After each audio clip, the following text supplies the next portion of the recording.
Hello and welcome to Perspectiva. My name is Tom Philpot. Now, more than 3 decades after German reunification, new demographic pressures are revealing deep and persistent divides between the country's east and the country's west. Well, population decline across much of eastern Germany is now reshaping communities, economies and even political attitudes. In towns like Oschlamen in Saxony-Anhalt, a once bustling industrial area, it's seen a steady depopulation since the fall of the Berlin Wall, where many young people have left in search of work after reunification, when state-owned industries collapsed and the region was rapidly absorbed into a market-driven economy. Well, the result has been a long-term brain drain, particularly of young and skilled workers. Official data shows that while Germany's overall population has grown since reunification, driven largely by immigration, the 5 eastern states have seen a drop of around 16%.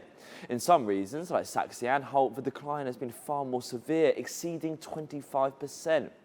Experts say the trend is now being accelerated by another factor: low birth rates. Well, Germany's fertility rate remains well below the replacement level needed to maintain a stable population. The result is a shrinking workforce that must support a growing elderly population, placing increasing strain on public services, healthcare and local economies. Well, across rural eastern Germany, the consequences are becoming visible. Schools and kindergartens are struggling with falling enrollment, small businesses are closing and entire town centres are becoming quiet. Some communities are even experiencing what locals call a daycare dying, as declining birth rates reduce the number of young children. But for residents, the changes are deeply personal. Many describe a sense of loss that began with reunification itself, when the former East German system was rapidly dismantled.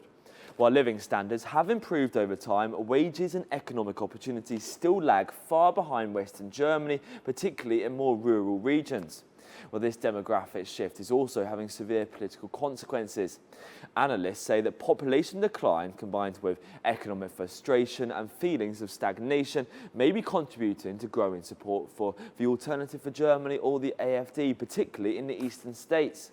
The party is currently polling strongly in Saxony-Anhalt ahead of the upcoming elections, raising the possibility of a historic political breakthrough. Now, critics argue that these trends reflect deeper issues, including uneven development, a shortage of investment and long-standing inequalities between the East and the West. Others point to migration patterns, noting that while Germany has attracted large numbers of immigrants, most settle in major cities in the West, leaving the rural eastern areas further depleted. Some experts also warn that low birth rates are not unique to Germany, but part of a broader global trend linked to rising living costs, changing lifestyles and delayed family planning. However, they stress that the situation in eastern Germany is more acute due to its unique post-unification history of rapid population loss.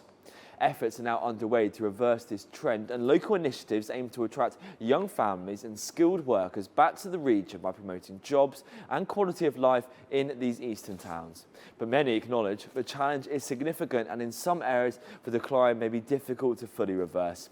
As Germany looks ahead, the legacy of reunification continues to shape its present.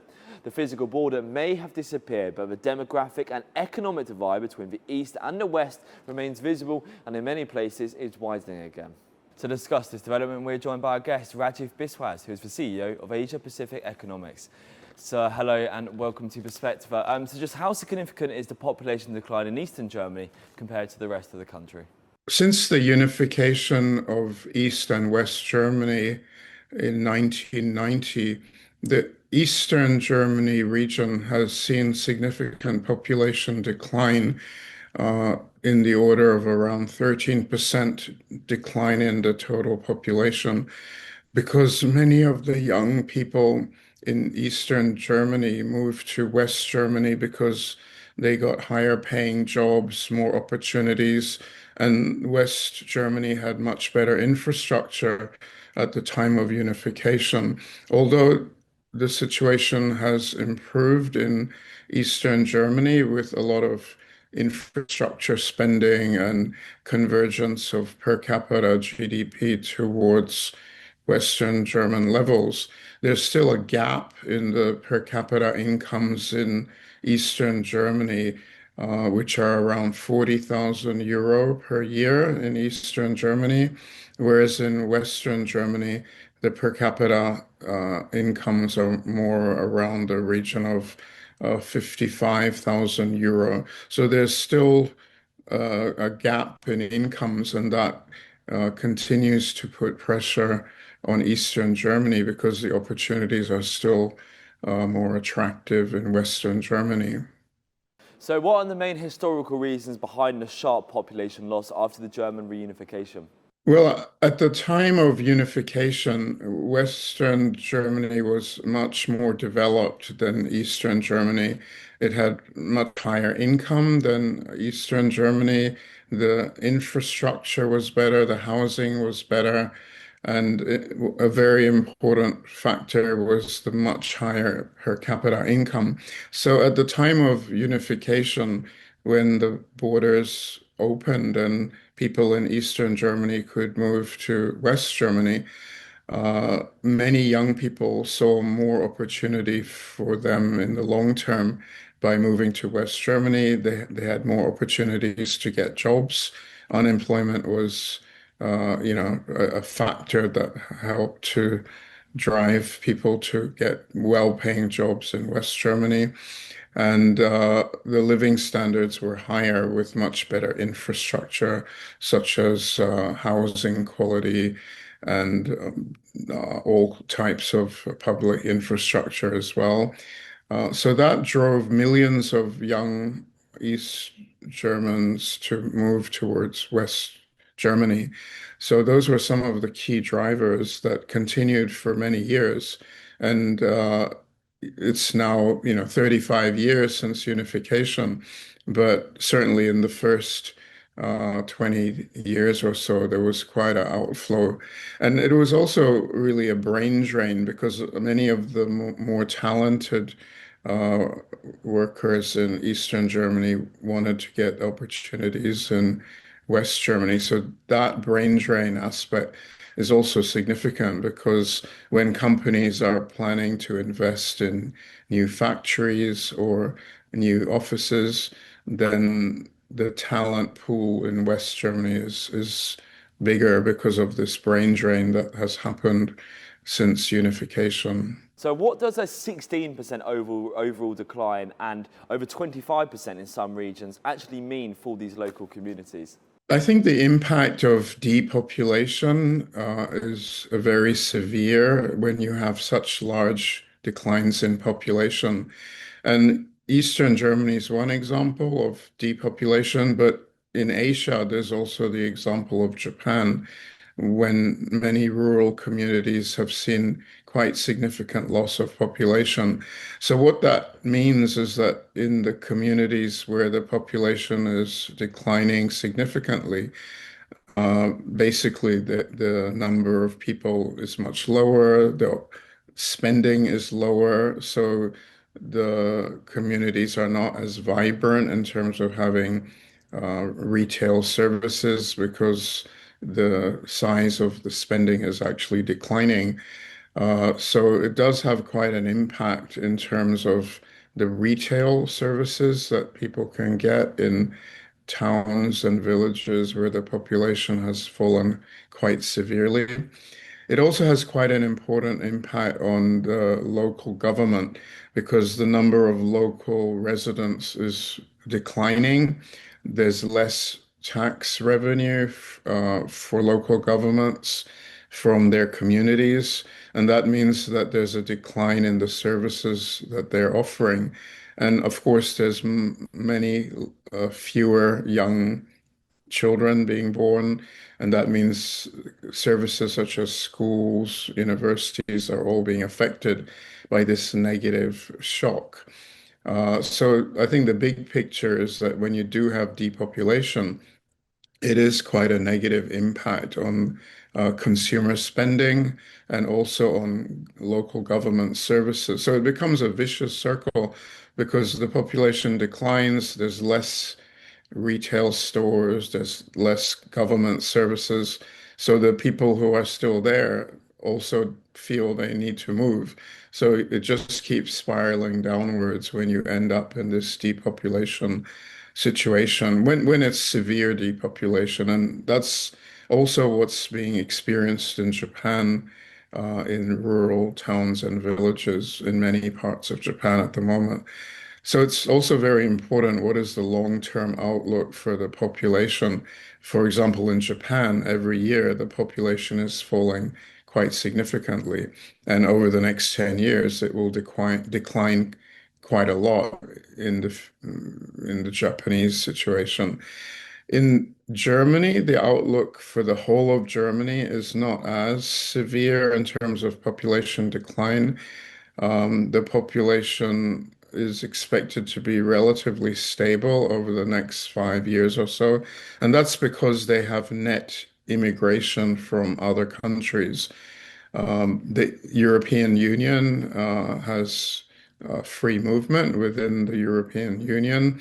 So, an important source of new immigrants coming into Germany has been other EU countries, such as Greece or Spain. The workers from those countries can move to Germany and get better paying jobs than in their own countries. So, there's been quite a flow of European Union immigrants, which has helped to support the overall population. But when we look at the next 5 to 10 years for Germany, one important problem that they're going to be facing in the whole of Germany is that the population is aging, even though the population is not falling very sharply, but it is aging. So right now, 1 in 4 of the German population are considered to be senior citizens, in the age group of 65 plus.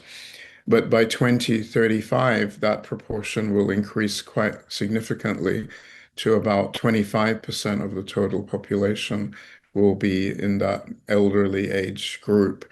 And that has a lot of consequences at a national level as well, because there's a greater need for social security, health care, pension payment. So all of that creates fiscal costs for the government. Can you explain as well why the support for the AfD is growing in these eastern states? I think there's been a big inflow of immigration also from outside of the European Union, particularly back in 2015, 2016, when there was the extreme crisis in Syria due to conflict. The German government at that time, back in 2015, really opened up the gates for asylum seekers to come to Germany. So within the space of about 18 months or so, about 1 million refugees entered Germany from particularly from Syria, but also other countries in the Middle East, particularly. So, of course, when you have such a huge number of people coming within a very short time frame, it creates quite a disruptive change because all of these new people need housing, they need support because they don't even know the language, and there's a process of assimilation. And so I think that created quite a cultural shock in Germany to have so many people, particularly from one area, coming suddenly in a short space of time. So I think over the past several decades, although Germany's been extremely generous to open its doors to asylum seekers and refugees from other parts of the world, as well as for migrants who are coming through the legal process of, immigration based on their skills. So I think what we've seen in recent years is that there's been quite a political backlash in Germany against this large influx of migration from different parts of the world. And that also includes, some discomfort with the migrants from different parts of the European Union. And also recently, of course, there's been quite a big influx of refugees from the Ukraine. So all of these things have put pressure on society in Germany, and I think that is creating support for the parties that are proposing to tighten up on immigration. And I think it's part of a bigger picture story. If we look at the whole of the European Union, you're also seeing quite a backlash in other countries as well towards large-scale influx of migration. So I think what we've seen this year in particular is a number of countries in the European Union have tightened up their restrictions in terms of how they will allow migration inflows and also tightening up many of the rules relating to those who have already obtained residence in European Union countries, maybe much more stricter standards in terms of the pathway to citizenship in areas such as language assimilation and cultural integration. So, to what extent did the brain drain of the young and the skilled workers shape today's demographic imbalance? I think when you compare the situation in Eastern Germany to West Germany, since unification, there's no doubt been a tremendous brain drain um, ever since 1990 coming out of Eastern Germany, uh, because the opportunities were much greater in West Germany in terms of talented workers from Eastern Germany being able to get higher paying jobs, better living standards in terms of infrastructure and housing in Western Germany. And I think that has driven this flood of talent that has been leaving Eastern Germany, particularly in the 20 years immediately after unification. So I think what that's created is a gap in terms of the overall economies of Eastern Germany and Western Germany. For example, the richest states in uh, Germany are mainly in the western part of Germany, areas such as Bavaria, Hamburg, are famous for being very wealthy regions and areas which are quite industrialized and attract a lot of the investment in sectors such as auto manufacturing and create a lot of high-paying jobs in those regions. Whereas because there's been this brain drain from Eastern Germany and also depopulation, it's not as dynamic in many parts of Eastern Germany. So, how are low birth rates now compounding the population decline in Eastern Germany? I think what we're seeing in Eastern Germany, but also more broadly in Germany as a whole, is that there has been a declining birth rates. And that's a trend that's also evident in many other Western European countries. Uh, Globally, what we see when education standards and per capita incomes are rising is that the birth rates tend to decline in many countries around the world, and that's particularly evident at the moment in Germany.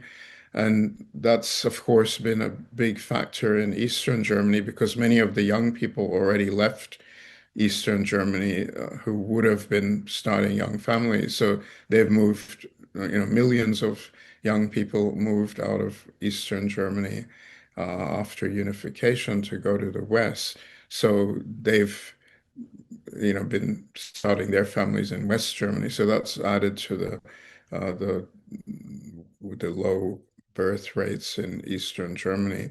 So I think the outlook is still very difficult for Germany as a whole because the birth rates have been declining. So what that means is that when we look forward over the next 10 to 20 years, the population outlook in terms of the German population uh, who are born in Germany is for gradual decline in the population over the next 20 years. But the main factor that's helped to stabilize that has been immigration. Um, but I think what may be going to happen going forward in terms of the policy mix is that the focus will be more on attracting uh, migrants from within the European Union who are already EU citizens to move to Germany to avoid some of this cultural backlash issues that have been happening. And also perhaps a more greater focus on skilled immigration from other countries such as Turkey or so on, which has had a very good success story in terms of Turkish guest workers working in Germany for many, many years. So I think that may be where the policy shifts towards having a more mix towards migrants coming in from European Union countries and also skilled migrants who are, more carefully chosen based on their talents. And that, I think, may be how Germany will tackle the issue of the projected decline in its population. It has to be probably through the immigration lever, but the main variable will be where the migrants come from. And I think to reduce this sort of cultural backlash, there may be more of a shift towards bringing in workers from the other countries in the European Union, such as from Eastern Europe or Greece. But a big issue right now facing Germany is that their employment growth is also very weak. So they're not creating that many new opportunities for workers. The growth in employment last year was close to zero, because Germany has been going through a period of very weak economic growth. Last year, growth was well below 1%. This year, the German government is forecasting that German growth will be more in the order of about 0.5% growth. So with such weak growth, that it is also generating relatively low opportunities for migrants to get jobs in Germany. So what does this demographic shift actually mean for the future of all these rural towns and small cities in the east of Germany? I think the big issue in the next 5 to 10 years is not going to be so much about the decline in population, but it will be more about the the aging population and how the governments in the various states and at a national level can support the rising burden of the aging population in terms of healthcare costs, pension costs, social security costs, particularly when the ratio of those who are retired to those who are actually working is changing quite rapidly, which is shrinking the tax base in terms of the fiscal revenues that are supporting the retired population. I think that will be a very big challenge facing Germany over the decade ahead. And so Germany does face difficult times because of its low growth. So I think one of the key policy issues right now is how can Germany boost its growth rate so that it can support the aging population. And just this week, the German government did announce a package of reform measures to try to reduce administrative burden, to improve productivity through measures such as reducing sick leave and so on, or access to sick leave conditions. So they are trying to make reforms, but of course it's going to take a long time to turn the situation around. Probably one of the most exciting prospects for Germany, and because of its aging population, is how the AI revolution and robotics, humanoid robots, how will they help to improve production in factories and boost productivity? I think that is an important area which may offer some mitigation to these impacts from aging demographics. So how does population decline affect the regional economy and also the job market? I think the issue of the aging population and very gradual decline in population in Germany is a factor in terms of eroding the long-term potential growth rate. What we see all around the world is that when the population is aging, the size of the workforce is getting smaller, and in the long term, the ratio of elderly to the workforce is rising. then that reduces the long-term potential growth rate of a country. And Germany's growth rate at the moment is already very low, at less than 1% per year last year and this year. So the implications of this further aging of the population would indicate that probably Germany will be a very low growth economy in the next 5 to 10 years and beyond, unless they can do several things. One is to create a more stable immigration system, which is more acceptable politically amongst the electorate, to allow new workers to sort of enter and assimilate in a better way.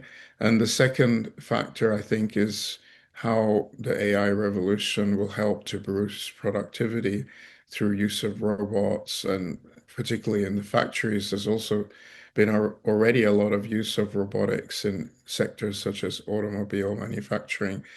But I think greater use of robotics will help to reduce the impact of the aging population on economic growth if robotics can be used quite widely across many sectors of the economy, including in the services industry. A greater use of AI and robotics may help to actually support better economic growth in Germany. And I think that will be very crucial in the face of this aging demographic and potentially declining population outlook. And is there evidence that demographic decline is influencing political attitudes in these regions? I think it's more an issue about how immigration is impacting on the culture of Germany. I think that's been really an overriding theme in the last decade. And I think so that's, I think, the biggest issue at the moment.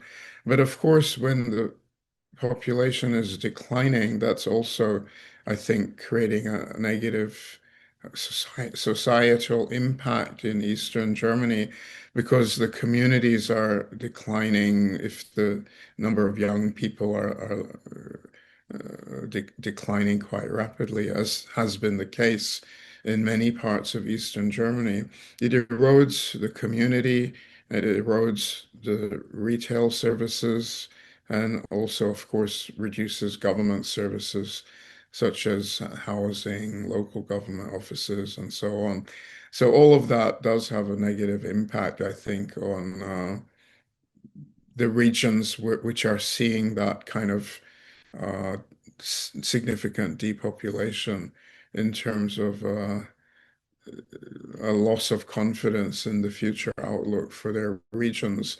But that's mainly the issue for Eastern Germany, whereas in Western Germany, there's been considerable economic growth in the past 35 years, and very high levels of wealth in many parts of Western Germany, although there are headwinds now. Certainly, if we look at the long-term period since unification, there's been considerable economic success in Western Germany. So it's not one story for the whole of Germany. You really have to look at Eastern Germany and the issues in some of the states of Eastern Germany and compare it to Western Germany. And of course, the biggest issue of all is, what policy changes can be made to make Eastern Germany more dynamic in the future. So, what role has unequal economic development played in sustaining these differences? Yeah, so I think when we look at the history of the period since unification of East and West Germany, clearly Western Germany has been much more dynamic. It's had better infrastructure, it's had, better housing and so on. So it's been more attractive in terms of new investment inflows. It's been much more dynamic. And of course, the talent pool from Eastern Germany has also been moving into Western Germany. So all of these things have supported the more rapid growth of the Western German economy.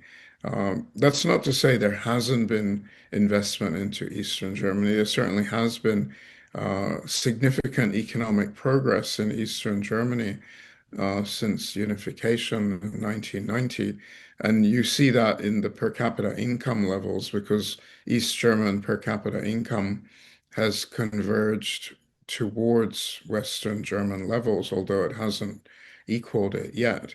So there has been considerable progress, but of course, when you're facing depopulation in many parts of Eastern Germany, it's a much more difficult situation for economic development because if the size of the population is shrinking significantly, it also means that consumer spending is declining and it's less attractive as a hub for new investment in many industries. Whereas Western Germany has had the opposite situation, which with at least over a 35-year period, increasing population, expanding consumer spending. And so it's been attracting investment, both domestic investment inflows into manufacturing and services, as well as foreign investment into Germany as well. And so looking ahead, is population decline reversible or is it now a long-term structural trend? I think the natural population of Germany is in decline because the population is aging and the birth rates have been falling across the whole of Germany. That's an issue, not only for Eastern Germany.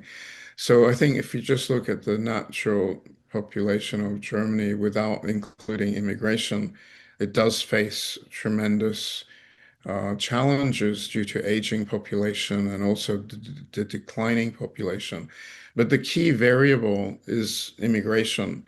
And because Germany is in the European Union, and because Germany is one of the wealthiest countries in the European Union, it does have the potential to attract significant immigration from other European Union countries, as well as skilled migration from elsewhere, such as from the UK or from other parts of the world like Turkey.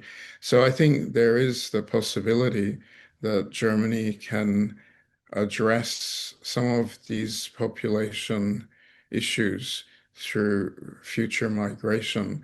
But of course, they also need to take into account the political backlash that's going on right now. So I think it's going to be, a very big policy challenge as to how Germany will address this political backlash towards immigration in the next decade to 2 decades ahead, while still allowing sufficient flows of migration into the economy to prevent severe depopulation. So I think the mix of migration policy will be very important. And I think there probably will be more of a shift towards managed migration policies compared to what we saw back in 2015 when they literally opened the gates and allowed large amounts of refugees. The shift now may be more towards skilled migration coming from within the European Union and also from other countries on a carefully managed basis. I think that's probably going to be the best way forward to prevent some of the more severe implications of demographic aging. If we compare Germany to Japan, Japan is already facing severe population aging and also declining population. But Japan doesn't have significant immigration. So I think that's the big difference between the two countries, the Japan model and the German model, that Germany is within the European Union, so it does have the room to allow at least some immigration to try to prevent a very severe decline in their population over the next 20 years or so. Really appreciate your time today. Thank you so much. Well, that is all for today's edition of Perspectiva. Our thanks go to our guests for sharing their views on how the population decline in Eastern Germany is now reshaping communities, economies, and even political attitudes. Well, please, for more stories and updates, follow us on social media and visit Asia One News TV. So yes, thank you for watching. My name is Tom Philpot, and we'll see you next time.